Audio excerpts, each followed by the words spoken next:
Alguém me fala se está passando, se os slides estão passando? Tá compartilhando ainda, professor. Tá Vocês estão passando vendo? agora. Tá passando. Ah, tá. Ah, ok. Então vamos lá. Então agora a gente vai entrar nessa aula que é sobre estudo de corte, certo? Ixi, deu um bug aqui, peraí.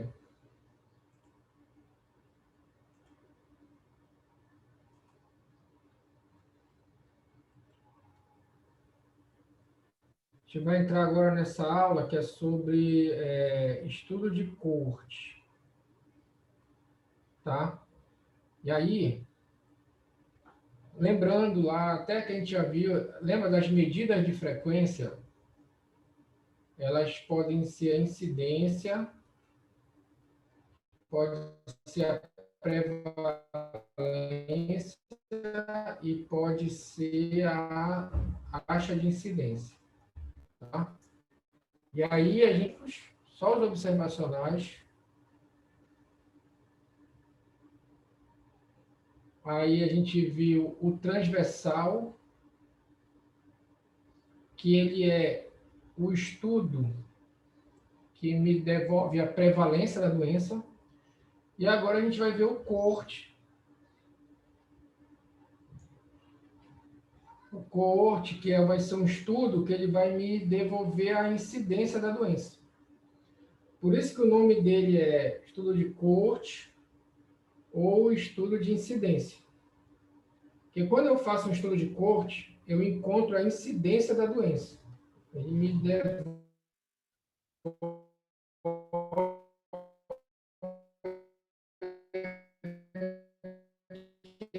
a incidência. Eu posso também eu posso encontrar também o que é exatamente. Só um minutinho aqui, deixa eu.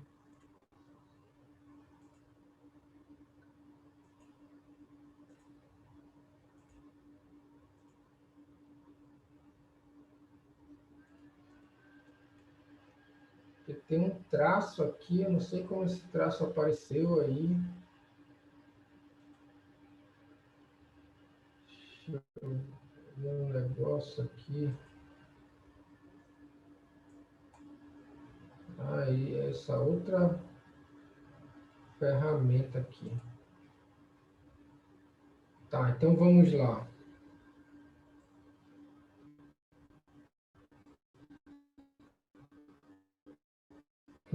Então a gente tem aqui, ó, a definição do estudo de corte. Em um estudo de corte, estudo prospectivo nesse caso, o investigador seleciona um grupo de indivíduos expostos, tá?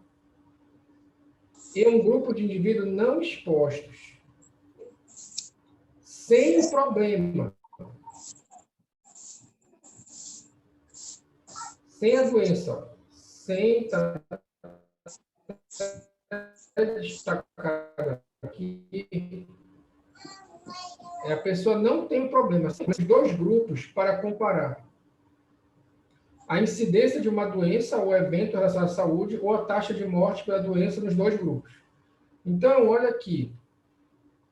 Aqui ele está tentando mostrar o seguinte, olha. Hábito de vida, certo? Atividade física. Tem aqui 10 pessoas que tem que faz atividade física.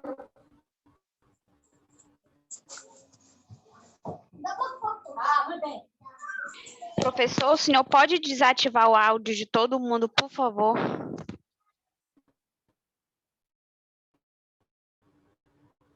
Que faz atividade física e tem 10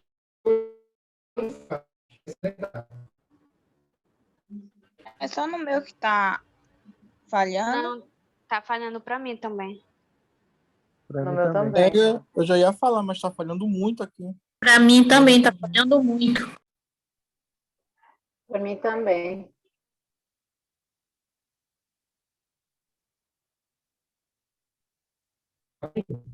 Tá, esperem só um minutinho aqui, que eu vou conectar aqui do Wi-Fi, tá? Para ver se fica mais, se sobra mais banda aqui. Tá? Esperem só um minutinho aí.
Tá, olha só, pessoal, eu desconectei aqui um celular e uma TV que estava na mesma rede Wi-Fi. Eu acho que talvez melhore agora. Vocês estão conseguindo me ouvir? Sim. Sim, professor, tá bem melhor. Deu para ver a parte da introdução ali, essa parte aqui do conceito? Essa parte introdutória, deu para ouvir? Não, falhou. Falhou? Então tá, deixa eu apagar aqui essa parte para eu começar de novo. Então, vamos lá. O que acontece aqui é o seguinte,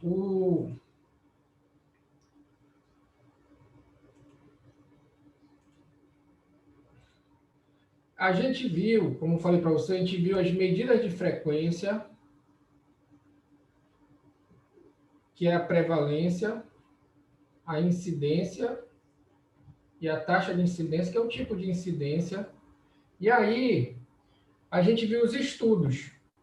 Os estudos foram o ecológico,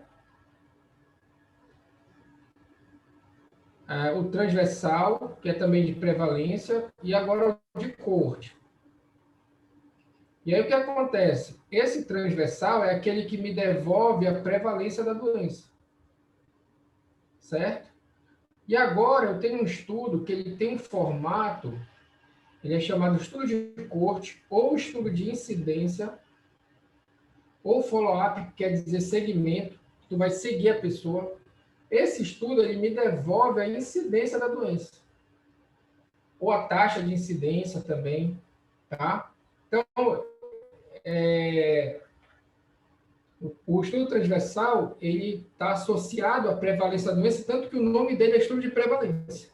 O estudo de corte ou incidência, ele é chamado também de estudo de incidência, porque ele está associado à incidência da doença.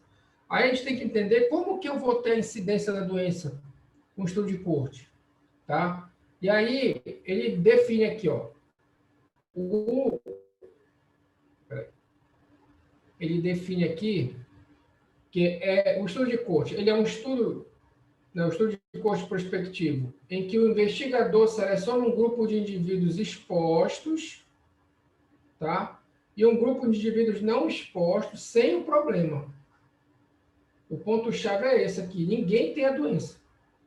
Começou a pesquisa, ninguém tem a doença. Certo? Está todo mundo saudável. Só que tem pessoas expostas e não expostas. E aí tu vai acompanhar. Por isso que é follow-up, é segmento, né? Seguir.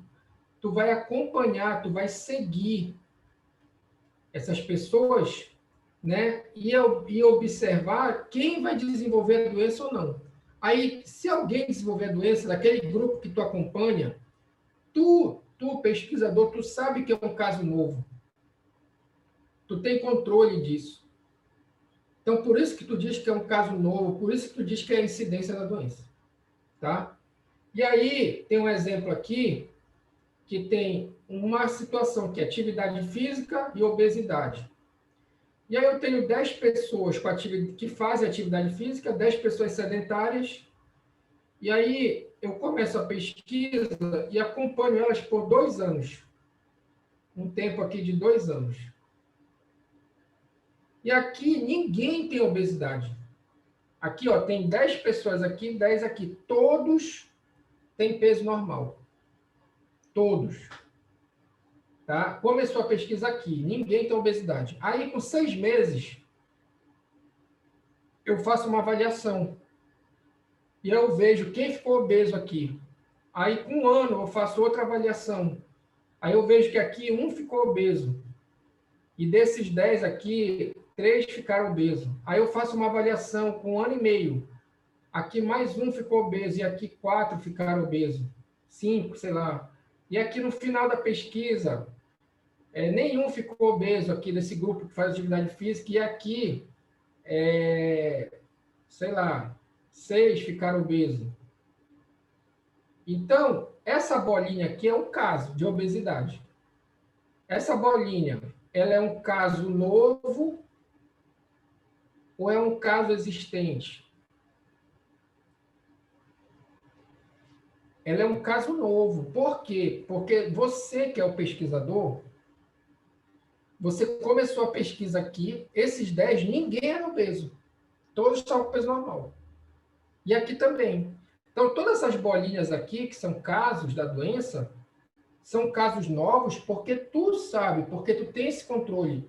Tu planejou fazer um estudo de corte, né? Então, o estudo de corte, tu sempre vai ter 2 avaliações, pelo menos. Aqui foram, olha, aqui tem a primeira, a segunda, a terceira, a quarta e a última é a quinta, né? Tu foi avaliando esses mesmos pacientes, esses mesmos participantes, tu foi avaliando ao longo desse tempo, tá? Por isso que ele é chamado de corte ou de segmento ou follow-up, tá? Aqui tem outro exemplo de uma exposição à obesidade e à mortalidade. O que era desfecho aqui virou, por exemplo, exposição. Então, eu posso dizer assim, eu tenho 32 pacientes obesos e eu tenho aqui 47 pacientes não obesos. E aí eu comecei a pesquisa aqui e eu vou acompanhar esses pacientes por 5 anos. E aí eu vou acompanhando eles lá, tá? Quer dizer, claro que aqui ninguém está morto, né? Mortalidade, né? Tem que estar todo mundo vivo aqui. E aí eu vou avaliando aqui, eu vou observando eles aqui a cada 6 meses, sei lá. E aí eu vou até chegar lá, ou a cada ano, a cada 1 ano. Né? A cada 1 ano eu avalio esses pacientes aqui e vejo se ocorreu algum evento de óbito com eles, alguma coisa assim, né? Ou a cada 2 anos. E aí eu vou, e aí no final de 5 anos eu vejo quantos morreram não obeso e quantos morreram no não obeso. Tá? Geralmente a morte, pessoal, ela é um caso novo, né? O óbito, porque assim, tu estava vivo, né? E morreu, então...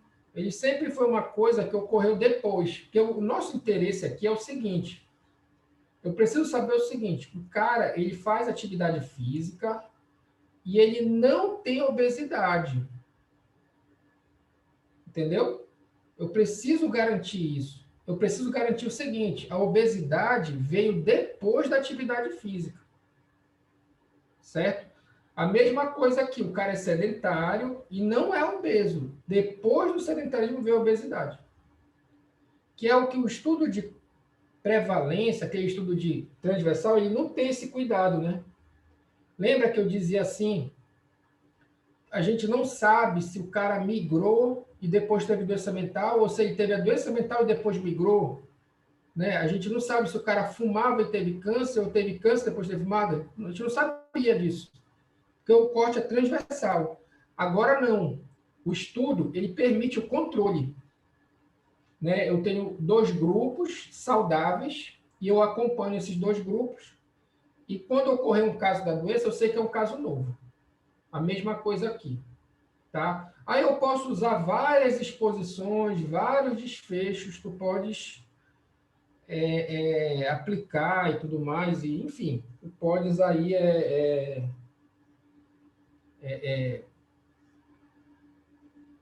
tu podes pensar aí várias exposições. É mais difícil fazer esse tipo de trabalho, tá? Porque tu tem que acompanhar essas pessoas, né? E aí dá um trabalhão. É mais caro, enfim. E aí, olha o que acontece. O estudo, ele pode ser concorrente ou prospectivo, e ele pode ser não concorrente ou retrospectivo. Aí vamos ver o que isso aqui significa para a gente. Esses 2 conceitos novos, tá? Olha esse exemplo aqui. Avaliação da associação entre o peso ao nascer e mortalidade neonatal. Aqui no Brasil, vamos lá. Então, olha aqui onde está o investigador. O investigador, ele está aqui no início do estudo. E aí, ele observou lá na comunidade, lá na maternidade, aqui nasceram 10 crianças, com peso menor que 2.500 gramas. E aí, essa criança, eu chamo ela de baixo peso, tá?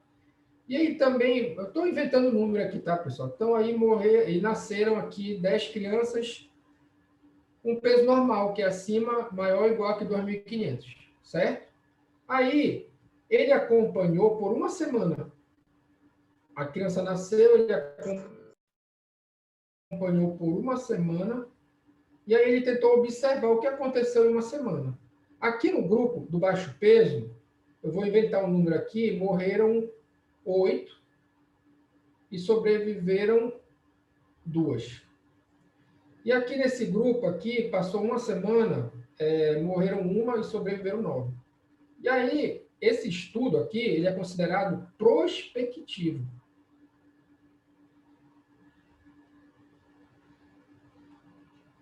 É um estudo de corte prospectivo ou, como está aqui, concorrente.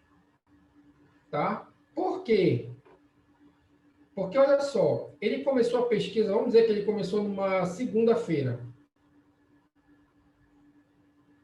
E aí, ele esperou uma semana, então bem que é domingo.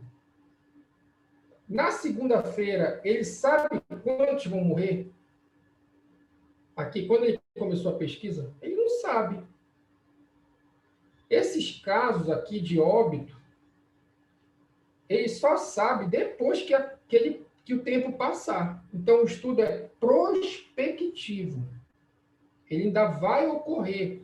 O desfecho que tu está estudando, ele vai ocorrer depois que tu começou a pesquisa. Ó, vai ocorrer com o passar do tempo. Ah, podia esperar 1 ano? Não tem problema. Tu ia esperar. Quantas morrem dentro de 1 ano? Tu ia esperar acontecer o desfecho. Aí é chamado de prospectivo. Tá? O investigador está aqui, ó. Começa a pesquisa, ele consegue classificar exposto, não exposto, e aí ele começa a acompanhar o grupo. As 2 cortes até ele chegar no resultado que ele quer. Certo? Pessoal, qualquer problema aí avisem, tá? No áudio, tudo. Que aí eu vejo aqui o que dá para fazer. E aí, vamos lá. Tá tudo ok? Sim. Ótimo. Obrigado. Agora, bora ver o que é o seguinte. O estudo retrospectivo. Então, avaliação, tá? A avaliação da associação entre o uso de cocaína pela gestante e a prematuridade. Aí, olha como está o desenho do estudo aqui. Olha o investigador, o pesquisador. Ele está aqui na posição em que o desfecho já ocorreu. O desfecho já ocorreu. Então, eu tenho aqui crianças, nascer prematuro é menor que 37, né? Semanas, né? Aí eu acho que é 37 o ponto de corte, né? Nascer menor que 37 é prematuro. Não é isso? Alguém sabe aí? Sim. É 37 ou 36, até 40. Né? De 37 a 40 é normal, é a termo. Abaixo disso, ele é considerado prematuro. Né? Então, nasceu antes do tempo. E aí, ele começa a pesquisa aqui, lá na maternidade, ele viu lá, olha, 9 crianças nasceram prematuras, aqui uma. Dessas 9, a mãe usou cocaína na gravidez. Ela usou cocaína na gravidez. Dessa daqui que não nasceu prematura, também essa criança aqui, ó, a mãe usou. Só que tem criança aqui que nasceu prematura, tá? Ela nasceu prematura, por exemplo, 2 crianças aqui nasceram prematuras e a mãe não usou cocaína. Ela não se expôs à cocaína. E aqui tem 8 crianças que não nasceram prematuras e a mãe não usou. Certo? Então, o que eu tenho aqui? Eu tenho aqui um estudo considerado uma corte retrospectiva. Por que é retrospectiva? Porque a exposição ela ocorreu antes do início da pesquisa. A exposição ocorreu lá no passado. Tem essa palavra, ela existe dentro da metodologia da pesquisa. O cara diz assim, eu fiz um estudo de revisão retrospectivo lá, eu peguei os dados passados, não sei o quê, ele usa esse termo. Na epidemiologia, a gente usa esse termo aqui, retrospectiva, tá?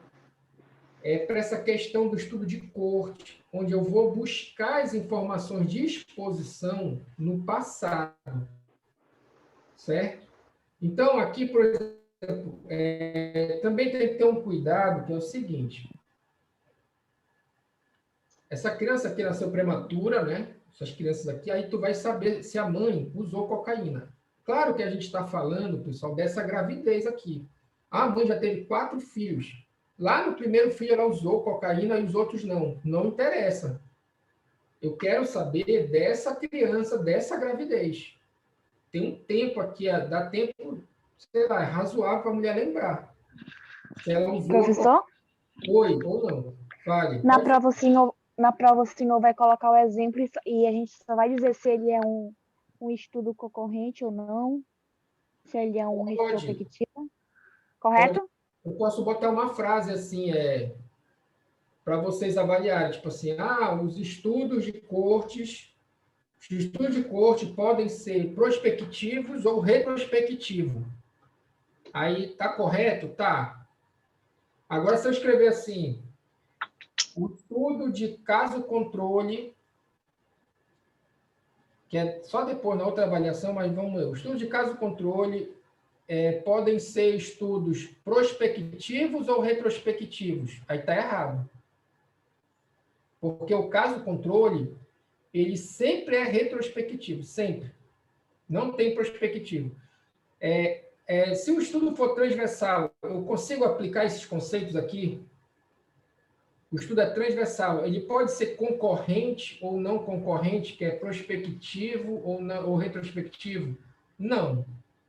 Não dá. Por quê? O estudo transversal, eu coleto a informação aqui num ponto do tempo. Exposição e desfecho. Então, não se aplica. Tá? Não se aplica no estudo transversal esses conceitos aqui. Só se aplica no estudo de corte. Tá? E aí tu vai lá e diz assim, olha, eu quero saber essas crianças aqui, se a mãe usaram cocaína ou não. É uma exposição. A exposição ela ocorreu antes do desfecho. O desfecho ocorreu aqui. Então vamos lá. Essas crianças nasceram na primeira semana de janeiro. E aí, o que acontece? Eu fui ver lá, fui entrevistar cada mãezinha dessa, fui ver no assistente social, eu fui ver quantas usavam cocaína de cada grupo e quantas não usavam. Tá? O que é o passado? O que é retrospectivo? É a exposição. Tá? E aí vocês sabem, né? Tem substâncias que ultrapassam a barreira placentária, né? Tipo, essas inas da vida, não sei nem qual é a classificação, né? Mas na bioquímica, mas na farmacologia, mas a cocaína, a nicotina, a cafeína, elas têm a capacidade de ultrapassar a barreira placentária e, sei lá, influenciar de alguma forma no desenvolvimento da criança. Né? Então, assim, a cocaína é prejudicial, a nicotina é prejudicial, o álcool ultrapassa também, né? Então, a mulher grávida ela tem que ter esses cuidados, tem que conhecer essas substâncias, tem que receber essas orientações, né? Para não ter filho com problema. Né? Então, se estuda isso, né? Se estuda a nicotina, a cocaína. Por exemplo, tem estudo sobre a cafeína. Até um tempo atrás, eu busquei, assim, esses estudos. E aí, o que acontece? A cafeína, ela não é conclusiva os estudos, se ela faz mal ou não. Então, ainda fica-se uma certa dúvida com relação ao efeito dela, tá? Mas a cocaína, essas outras drogas, o álcool, a cafeína, a nicotina, elas são prejudiciais. Aí já tem forte associação aqui, tá?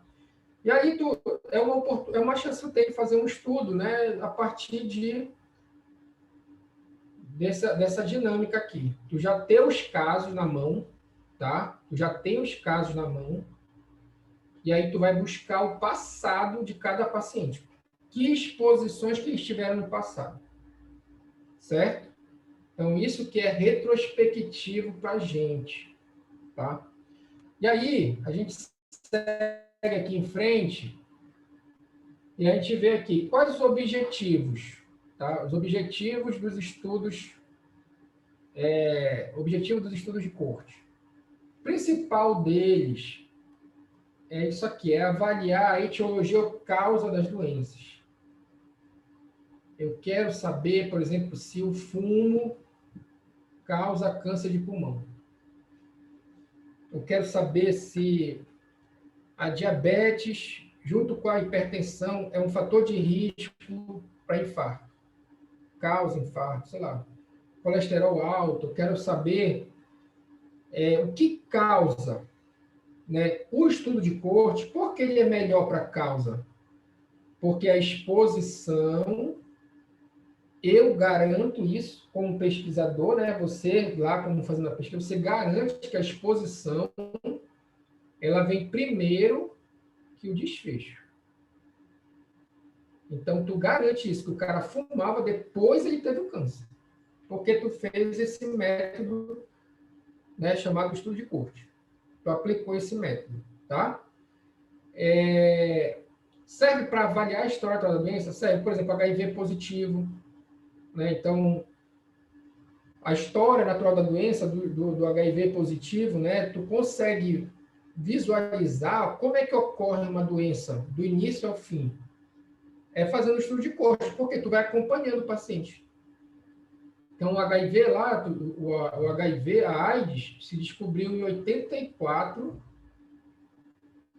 e o HIV somente em 86, foi 2 anos depois. Estão me ouvindo? Sim, professor. Alguém falou tá mudo? Não foi agora, né? Aqui dá para Faz ouvir. tempo isso, professor. Faz tempo, né? Foi logo quando o senhor deu problema. esse último exemplo das mulheres que usavam cocaína.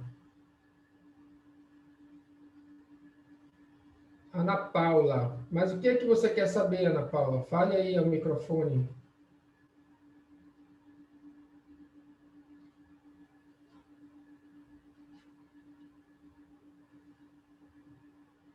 Tá, vamos lá então. Então aqui, o que que aconteceu? As mulheres, o HIV, a AIDS, né, ela foi descoberta, que é a síndrome da imunodeficiência adquirida, ela foi descoberta em 84 e o HIV só em 86, né? Ninguém sabia o que causava AIDS. Ninguém sabia que era transmissão sexual, não sabia. Depois que identificaram o HIV. Aí descobriram que era um vírus, né? E esse vírus era transmissão parenteral, né? Então, através da relação sexual e da transfusão de sangue e do compartilhamento de seringa, né? Para o uso de droga. Então, o vírus tinha que cair na corrente sanguínea. E aí se estudou o que acontece com o paciente quando ele tem HIV. Ele, com 2 meses, ele desenvolve um raquitismo severo. Depois ele tem lá um tumor de pele, lá um negócio lá na pele. E com 6 meses ele morre. Então, tu consegue descrever também a história da doença, para tudo que é doença. Porque tu vai acompanhar 20, 30, 40 pacientes de HIV, e aí tu vai saber como é que é. Hoje em dia mudou, né? Hoje em dia o cara vive mais por causa dos coquetéis, apesar da vida ser muito difícil, mas ele consegue viver mais. Hoje em dia o cara consegue, o homem e a mulher com HIV conseguem ter filhos e o bebê nascer sem HIV, com tratamento adequado. Dá para até conseguir isso, tá? Enfim, e essa história, ela vai mudando, ela vai, de acordo com o avanço, né, da ciência, dos conhecimentos, ela vai mudando e eu posso descrever através do de curso. Eu posso avaliar, por exemplo, o impacto de fatores prognósticos, por exemplo, marcadores genéticos e evolução de câncer, né? Então, agora está sendo feito estudo, né, desses marcadores genéticos para o COVID. Essas pessoas que foram avaliadas, elas estão sendo acompanhadas, né? A gente vai saber daqui a um tempo o que acontece com essas pessoas que têm um determinado gene comparado a outras pessoas que eu não sei qual é a área, né? Que é uma área específica, né? Da biologia molecular, da genética, né? Então, mas tem lá alguns grupos de genes que podem evitar que tu pegue o COVID, ou então que tu pegue o COVID na forma leve. E tem um gene que favorece o COVID, a forma grave e tudo mais, até a morte, enfim. Isso daria para acompanhar, né? Daria para observar isso ao longo do tempo com as pesquisas, tá?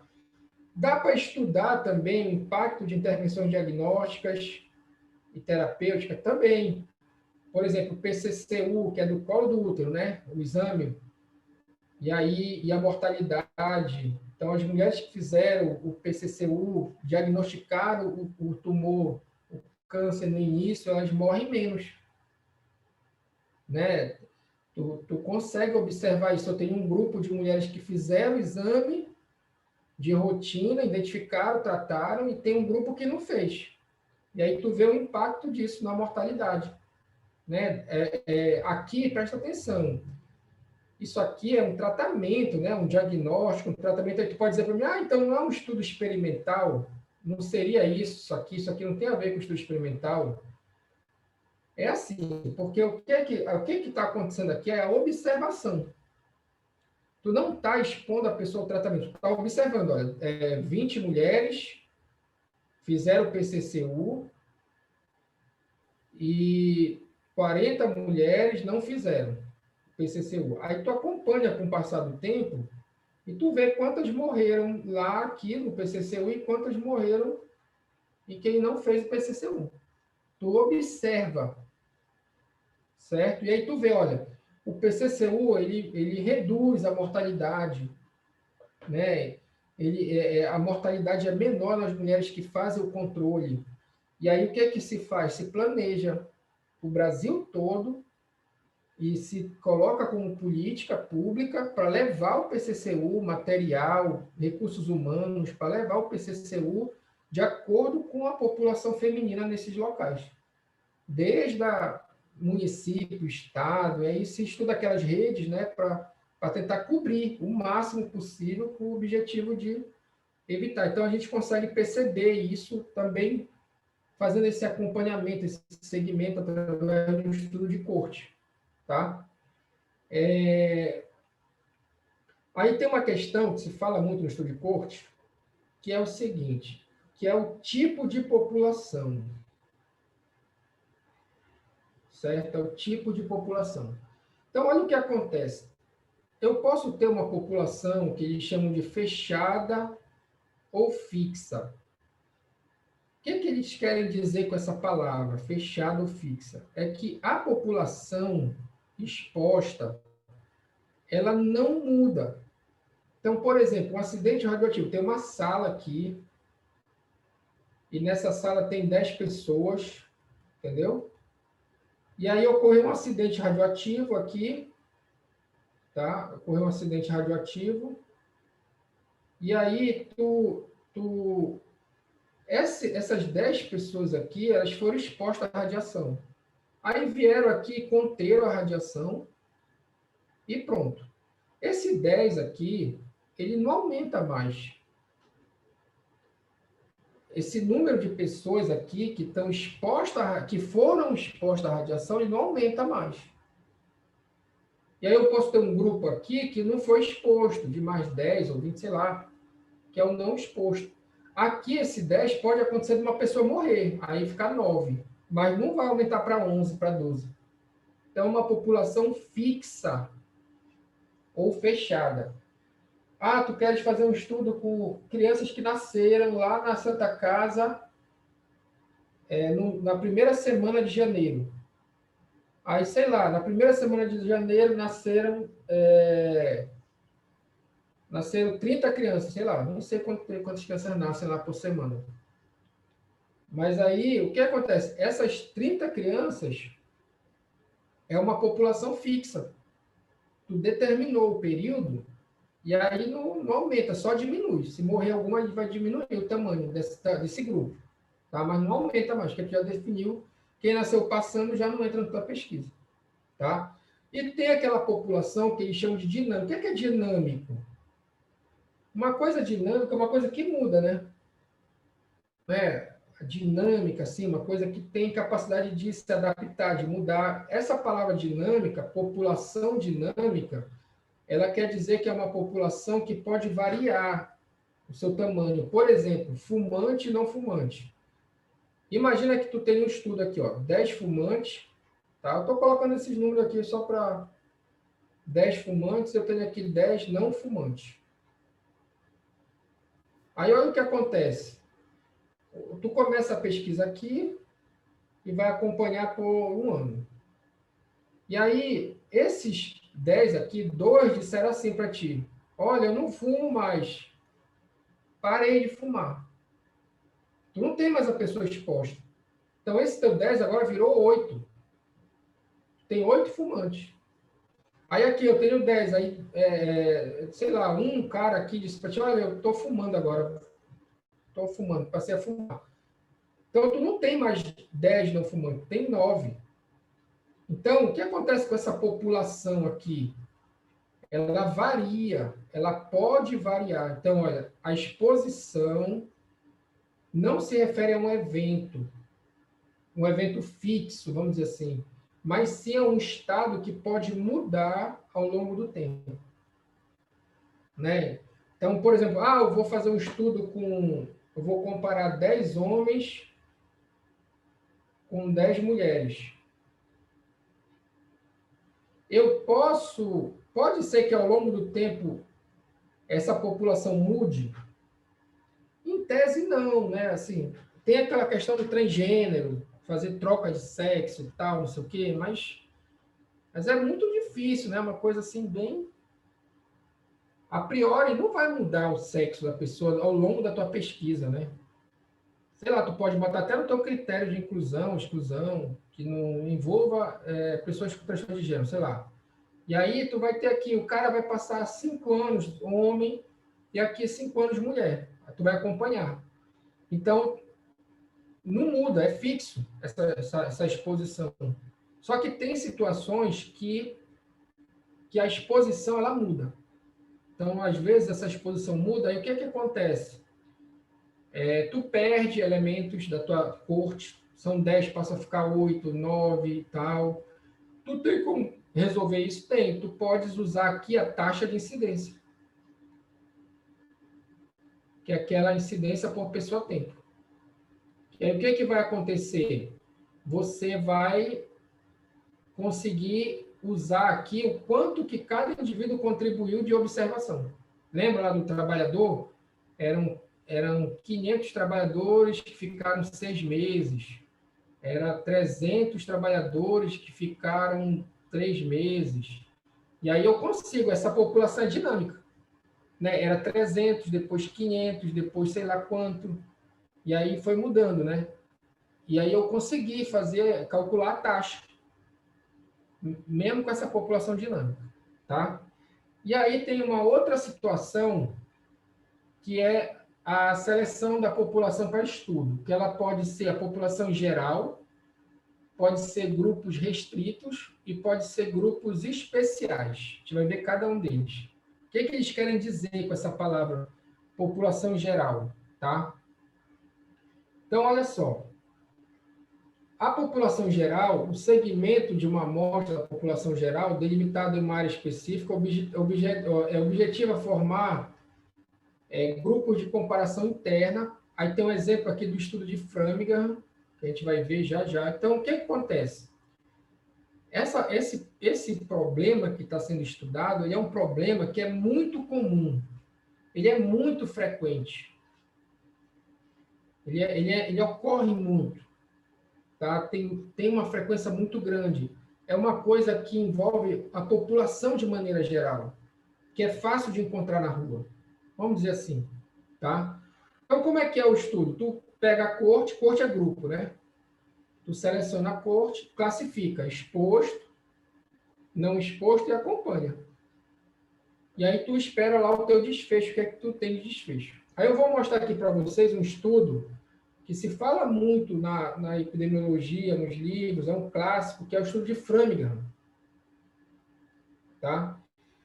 O estudo de Framingham da doença cardiovascular, então, é um estudo da doença cardiovascular, tá? Teve início em 48, pessoal, 1948. O que aconteceu? Framingham é uma cidade de Massachusetts, nos Estados Unidos, e os residentes eram considerados elegíveis para pesquisa se eles tivessem entre 30 e 62 anos de idade. Então, eles selecionaram lá a pessoa nessa faixa etária. E aí, uma corte com 5.127 homens e mulheres livres, essa palavra-chave aqui, livre de doença cardiovascular. Então, essas 5.000 pessoas aqui, elas não tinham doença cardiovascular, nenhuma, tá? Naquela época, livre de doença cardiovascular, naquela época, e foi acompanhada por 20 anos. Tu imagina isso? Uma pesquisa, tu coleta o dado por 20 anos, né? Basicamente aqui, ó, 48, 58, 68, lá 70. Lá na década de 70 que foi produzido os resultados, os primeiros resultados da pesquisa, tá? E aí, nesse estudo, muitas exposições foram definidas, incluindo tabagismo, obesidade, pressão arterial elevada, elevado nível de colesterol, baixo nível de atividade física e outros fatores. Novos eventos coronarianos foram identificados pelo exame da população a cada 2 anos. Então, era assim, começou a pesquisa aqui, a cada 2 anos, eles avaliavam o grupo todo. E aí até 20 anos. Até o total aqui de 20 anos de acompanhamento. Tá? E também, o que eles faziam? Eles faziam a vigilância das hospitalizações em um único hospital de Framingham. Lá, como é pequeno, lá só tinha um hospital. E aí o pesquisador combinava, ou então fazia a vigilância lá para saber se alguém, tipo assim, passou 1 ano e meio, alguém foi hospitalizado com um infarto. Passaram-se 2 anos e 3 meses, aí alguém teve... E aí ele fazia essa vigilância, ou até mesmo ele tinha um acordo lá com os profissionais que podiam informar ele se alguém desses 5.000 dessa entrada lá. Tá? E aí aí assim tu tem como saber. O cara quebrou a perna e tal, nada a ver com esse estudo, né? Porque o estudo é da doença cardiovascular, mas teria como vigiar essas ocorrências. Então, ocorreu um evento com alguém, eles iam lá e investigavam. Aí, o que eles encontraram? Isso aí, pessoal, na década de 70. Já chegando ali, 68, 70. Olha o que eles encontraram. A incidência de doença cardiovascular aumenta com a idade. A gente sabe que isso é real hoje, né?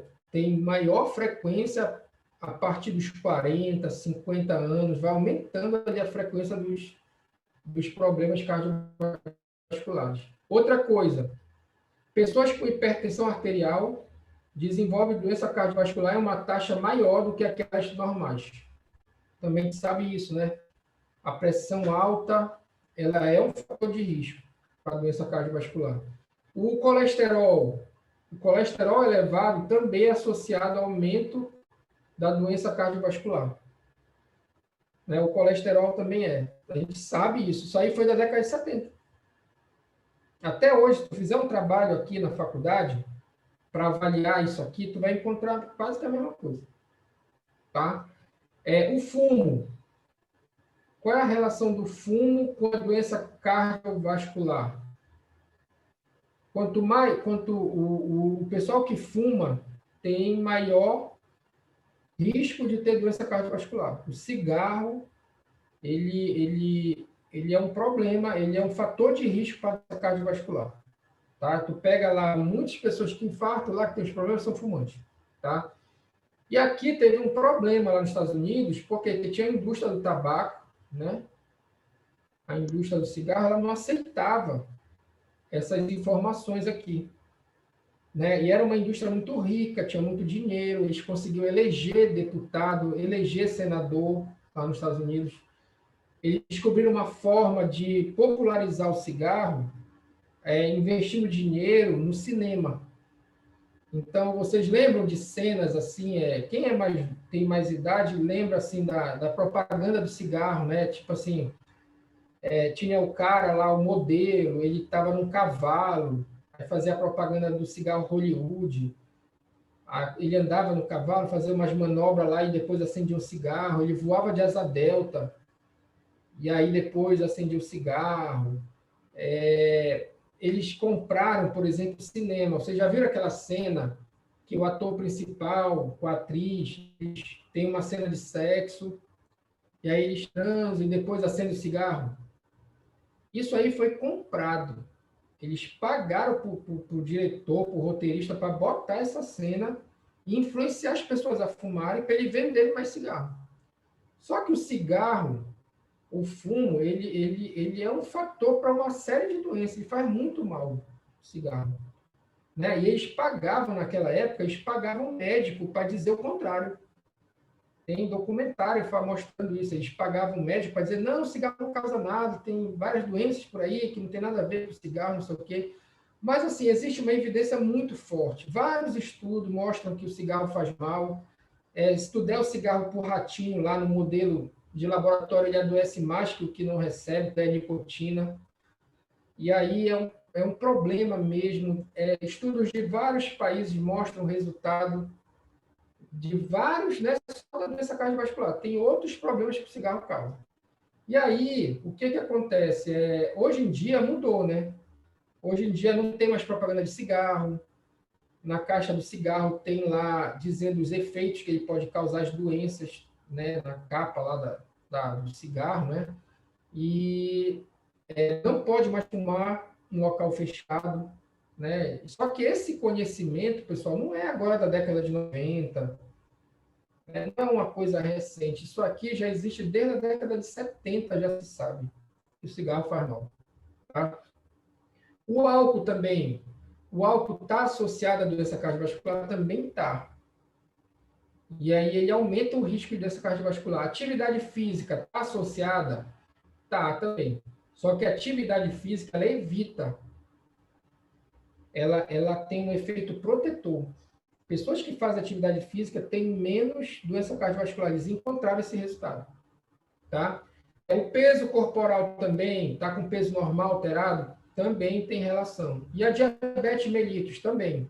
O peso, quanto maior o peso, maior o risco. Tá? A diabetes também, o diabético tem uma taxa de associação com doença cardiovascular, com hipertensão, né?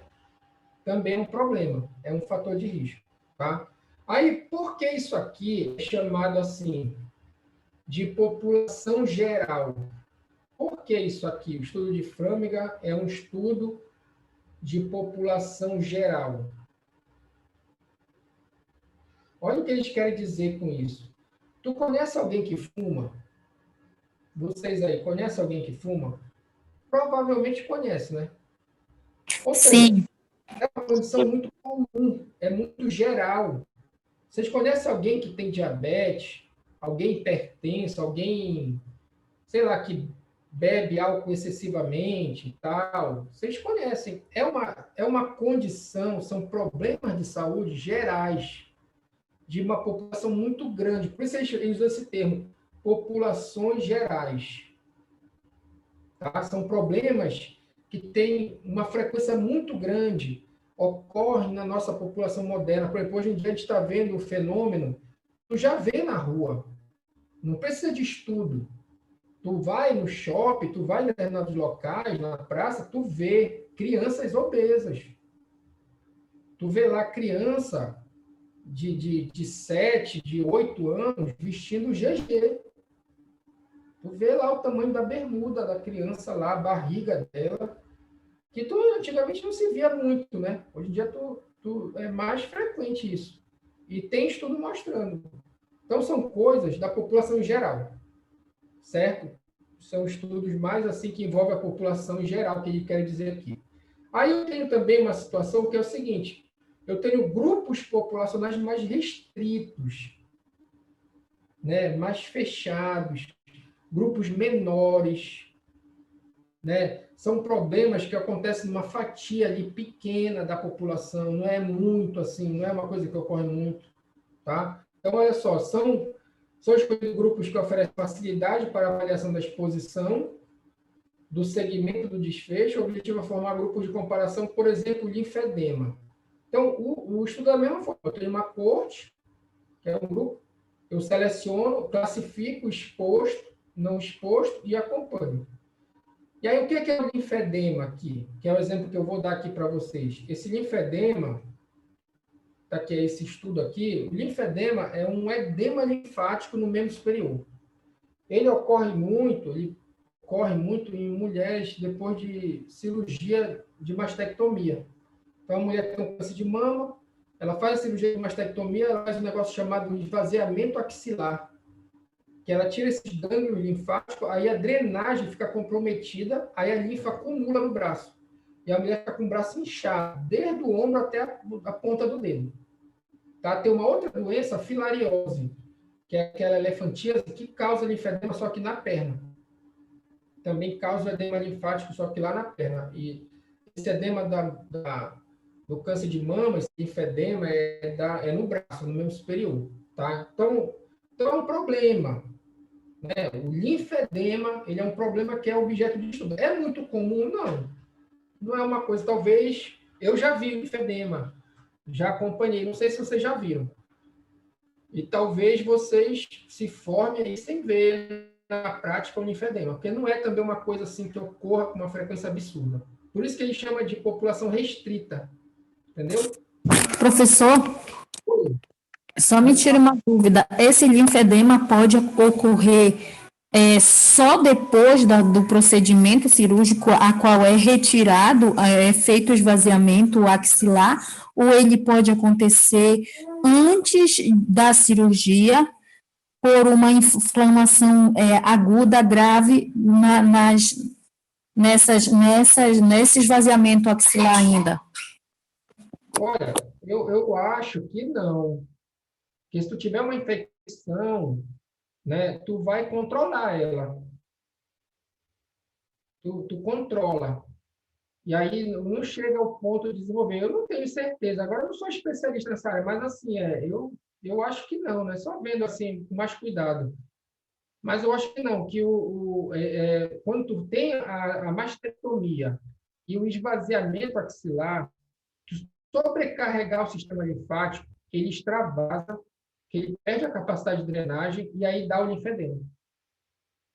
A linfa ela fica no tecido intersticial, né? Fica no espaço intersticial e aí dá o edema. Entendeu? Aí, se for antes, eu nunca ouvi falar. Pode até ocorrer, pode, não sou especialista na área, mas assim, eu nunca ouvi falar, não. Aí tem a filariose é no membro inferior, que causa uma espécie desse linfedema. Então, já é outra dinâmica, assim, né? E aí, na mastectomia, porque assim, a mulher faz mastectomia, nem todas têm linfedema, né? Mesmo com esvaziamento. Né? Então, tanto que aqui, olha só, aqui, ó, tá bem aqui ó, o dado.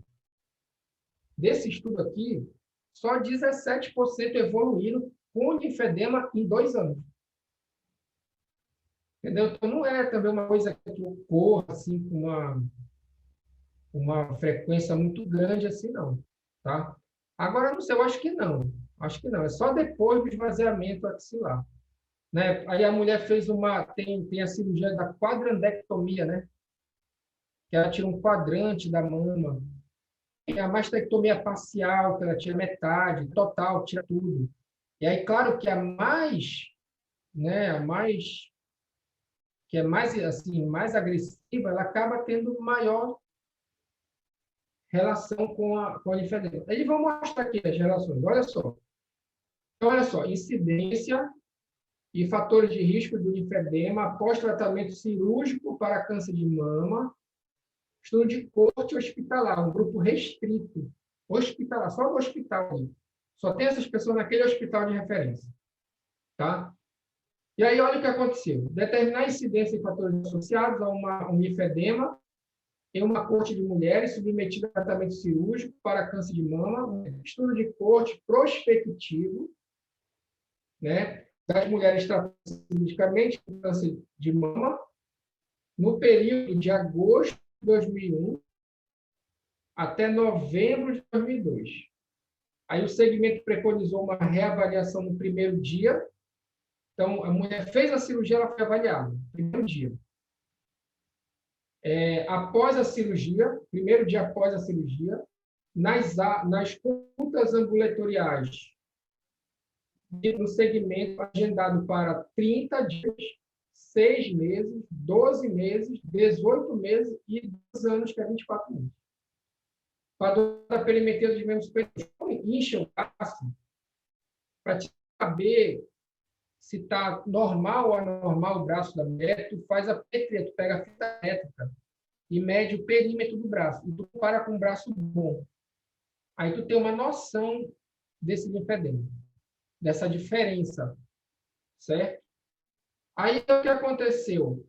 Foram estudar 1.004 mulheres, 1.004 acompanhadas, tá? Claro que não é ao mesmo tempo, né, pessoal? Para acompanhar assim, um semestre, 200 na outra, no final do estudo tinha 1.004. Todas elas foram acompanhadas por 2 anos. Com idade média de 56 anos, tempo médio de segmento 19 meses, a incidência acumulada de linfedema, que é o meu desfecho, em 24 meses foi de 17,5%. O que deu associado a isso? Associado ao linfedema foi o sobrepeso e a obesidade. Ó, um risco de 1,9, né? Que aí as mulheres com sobrepeso e obesidade tiveram mais incidência de linfedema. Tá? Maior número de ciclos de quimioterapia. Quem fez mais quimioterapia administrado quimioterapia no membro superior homolateral, que é o mesmo lado do linfedema, né, do câncer de mama, 1,19. A gente vai ver o que é esse risco relativo depois, tá? E maior idade. Aqui deu um risco quase de 1, quase não influenciou a idade, mas, enfim. A questão é que esses fatores que estão mais associados a essa incidência aqui. E é uma incidência por quê? Porque, olha aqui, ó, o primeiro dia após a cirurgia, ninguém tinha linfedema. Entendeu? Ninguém tinha linfedema. Isso é uma garantia que o pesquisador está te dando. As mulheres fizeram a cirurgia, saíram do bloco cirúrgico com o braço normal. Os 2 braços normais. Perimetria igual, tudo bonitinho. Se ocorreu esses casos aqui que ocorreram, eles ocorreram, se a gente arredondar isso aqui para 20, é 20% de mínimo. Dá menos de 100 e pouco, sei lá, dá 170 mulheres, né, de 1.017, dá 170 mais ou menos. E aí tu terias o quê? Tu terias aí, ao longo desse tempo aqui, de 2 anos, ocorreram 170 casos novos de linfedema. Porque no início ninguém tinha. Certo? Por isso que é chamado de estudo de Court. Ou estudo de incidência. Tá? E aí ele quer dizer aqui que isso aqui é um grupo restrito. Ele quer falar isso aqui, ó. É um grupo restrito. Muitos de vocês talvez não tenham conhecido, acompanhado uma mulher com câncer de mama. Vocês souberam, olha, não sei quem teve, mas vocês nem conhecem, talvez, né? Não é uma coisa muito comum. Tá? Um edema, um linfedema, então. Eu já vi, porque na formação da fisioterapia, tudo passa por essa parte, entendeu? De câncer, de linfedema e tal, não sei o que e tal. E eu acompanhei e vi lá, na época que eu estudava na graduação. Tá? Mas aí, isso que eles querem dizer com restrito. Tá? Tá? E aí tem um outro grupo, que é o seguinte, são cortes de grupos de exposição especial. Agora é a exposição. É uma exposição que não é muito comum. Né? Então, tu seleciona pessoas a nível de uma exposição especial incomum. Ó.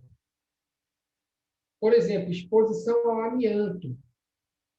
Né? Tu conhece alguém que trabalha manipulando o amianto? Tem também lá a madeira, né? Tem lá um serrador, um moveleiro. São grupos, são exposições pequenas. Mergulhador. Vocês conhecem algum mergulhador que trabalha em profundidades, em pressão alta, né? Pesquisador que trabalha nos polos, Polo Norte, Polo Sul, com temperaturas muito baixas, né? Tem os astronautas. São exposições, né, mergulhador, astronauta, que são especiais. Elas são difíceis de encontrar. Não é muito fácil, tá, de tu encontrar. Por isso que é chamada essa exposição especial. Então, vamos lá. Tu seleciona os 2 grupos, separa quem está exposto e quem não está exposto e segue. Aí tem um exemplo aqui do amianto. Bora ver essa situação aqui. Olha, o amianto, ou asbesto, tanto que tem um nome de uma doença ocupacional chamada asbestose, porque ela é causada pelo amianto, pela exposição ocupacional ao amianto. Então, esse amianto é uma fibra mineral natural sebosa, com suas propriedades físico-químicas, tem alta resistência mecânica, alta temperatura, incombustibilidade, boa qualidade isolante, durabilidade, flexibilidade, indestrutibilidade, resistência ao ataque de ácido, álcools, bactérias, é fácil de ser tecida e abundância na natureza, principalmente baixo custo, e tem sido usado na indústria. Então, aqui o maior exemplo que a gente tem é da telha brasilite. Essa telha brasilite que a gente usa muito, ela era feita de amianto. Hoje em dia, não. Porque foi proibido trabalhar com amianto. O amianto, ele libera uma poeira, uma fibra bem pequenininha, né? Só que eu acho que é o estado natural dele. E aí ele libera uma fibra bem pequenininha, que ela entra no sistema respiratório e impregna lá no teu alvéolo pulmonar. E ela não sai de lá mais. Aquela área lá do teu pulmão, ela fica, não faz mais troca gasosa. Tá? Então, ela era muito danosa. Inclusive, tem um estudo aqui, isso aqui eu tirei daquela Enciclopédia Internacional de Saúde e Segurança do Trabalho, que é da Organização Internacional do Trabalho, que eles mostram aqui, olha, número observado esperado de óbitos, falecimentos, tá? De 632 trabalhadores expostos ao amianto, ao pó do amianto, aqui, ó. Exposto ao pó do amianto durante 20 anos ou mais, tá? Aí, o que eles fizeram? Eles acompanharam os trabalhadores, aqui, ó, trabalhadores do amianto, e avaliaram a cada 4 anos, ó, 4 anos, até chegar em 20 anos, que é 20, eles avaliaram a cada 4 anos a mortalidade. Então, olha aqui, trabalhador do amianto, 28 óbitos, aqui é óbito por 100 mil habitantes, tá? Por 100 mil trabalhadores. E aqui, tu tens aqui a população em geral. Quantos óbitos? Ó, 39. E aí eles foram comparando, ó. O cara, depois de 4 anos, depois de 8 anos, depois de 12, e aí até 20 anos. Isso por todas as causas de morte. Agora, eles fizeram o seguinte, separaram só morte por câncer. Aí tu já vê uma diferença aqui, ó, quase o dobro. Né? Aqui, olha, mais que o dobro da população em geral. Aqui é 4 vezes mais, praticamente. Aqui, ó, 3 vezes mais, né, da população, o trabalhador do amianto e a população em geral. Quando tu chega aqui, ó, aqui, ó, câncer de pulmão e pleura. Aí, olha, dá 6 vezes mais. Em 4 anos de trabalho exposto ao pó do amianto, a mortalidade por câncer de pulmão, que é onde a fibra entra, né? Ela entra e vai para o teu pulmão, tem maior efeito, ela é 6 vezes mais que a população em geral. Ó, e depois, ó, vai aumentando. Ó. Vai aumentando. Sempre em valores maiores que a população em geral. Tá? E aí tu pega o câncer de estômago, também ocorre também, estômago, colo e reto, né? Também ocorre aqui numa frequência maior que a população em geral. Mas o principal, ela é o pulmão. Pulmão e pleura. Tá? E aí, o que aconteceu? Eles descobriram essa questão, tentaram usar máscara, EPI, EPC, mudar, só que não tinha jeito. E aí foi proibido. Né? Então, existem normas lá de segurança do trabalho, e tal, internacionais, nacionais, que proíbem essa manipulação, esse extrativismo do amianto. Tá? Inclusive, tem a empresa Brasilite, né? Não sei se vocês já viram, não sei nem se ainda tem essa empresa na BR, que é uma empresa azul, eu acho que é da Brasilite mesmo, está escrito lá, está grande, escrito na fachada da empresa, que é sem amianto.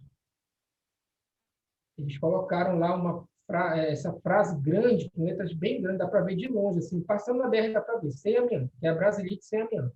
Tá? Tu tem a Brasilite na tua casa, não tem problema. Eu tenho aqui uma Brasilite com amianto e tal. Eu vou ter uma doença, abestose e tal. Não. Tá? É só para quem manipula, para quem faz o extrativismo, quem faz o beneficiamento. Aí tu expõe ali uma capacidade de uma quantidade de poeira, de pó muito grande. E isso aí acaba como é que se diz? Acaba expondo essa dose, né, de poeira, acaba gerando um pouco mais de... Aí o risco é maior, e aí gera doença mesmo, tá? O cara fica com capacidade respiratória, e um bocado de coisa. Tá? Então, isso aqui eles chamam isso aqui, essa questão do amianto, são exposições especiais, que é difícil de achar, não é uma coisa muito comum. A exposição. Tá? Tem uma situação que se fala muito no estudo de corte, que é a questão da qualidade do custo. Por exemplo, se tu pegar dado de prontuário, tu tem uma qualidade pequena, só que é mais barato. Tu vai lá e tu gasta a caneta e só do sapato, e o teu tempo. Se tu for fazer questionário auto-preenchido, fica um pouco mais caro ter que imprimir e tal, enviar, mas melhora um pouco a qualidade. Se tu for fazer entrevista por telefone, também fica um pouco mais caro, mas melhora a qualidade. A entrevista do indivíduo, pessoalmente, vai ficando mais caro e a qualidade vai aumentando. Se for fazer um exame físico para coletar o dado, melhor ainda. A qualidade melhora, mas só que fica mais caro.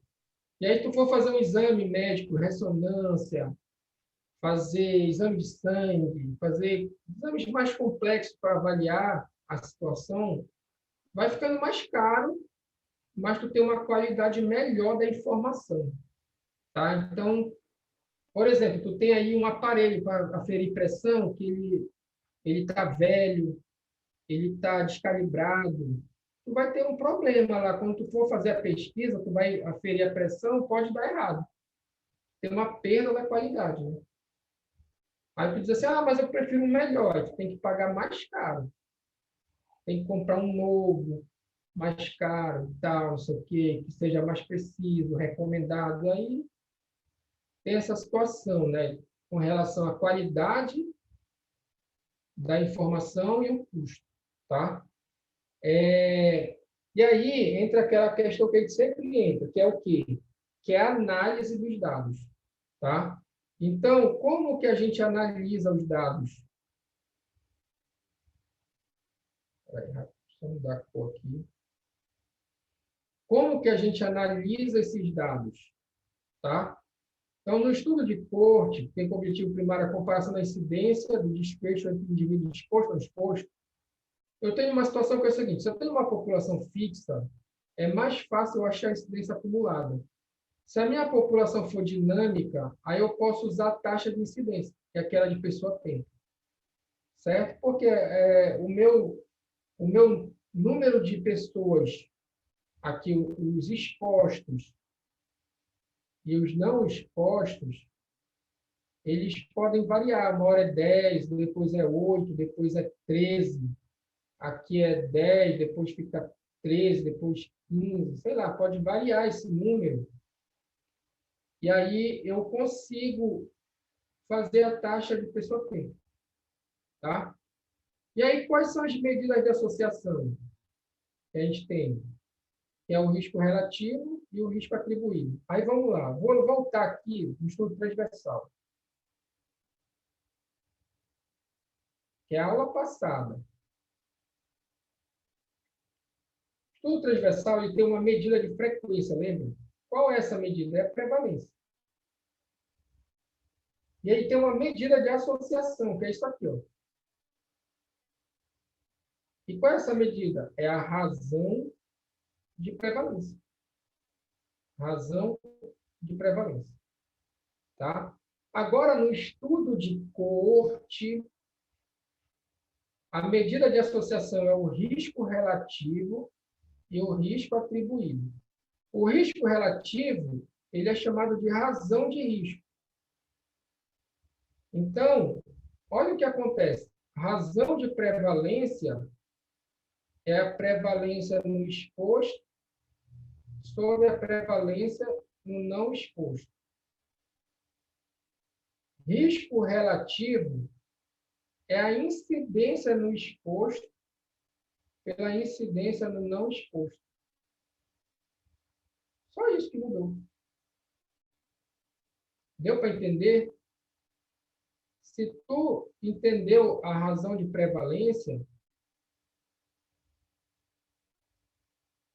tu entende a razão, o risco relativo, ó, que é a razão de risco. E o que é o risco atribuído? É a diferença, tu vai subtrair.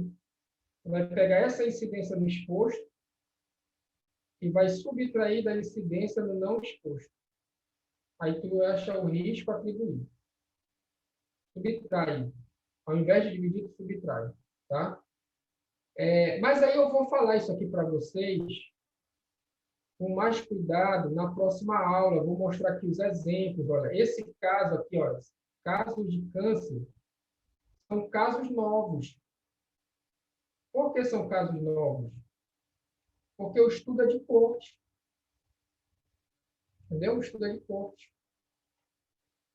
tá?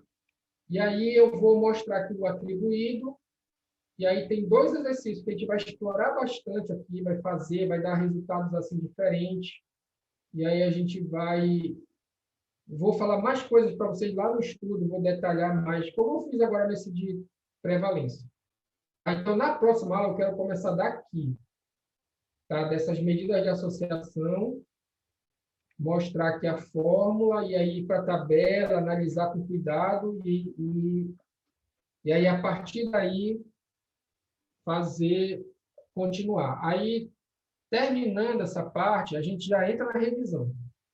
Tá? Que aí eu vou postar lá na plataforma.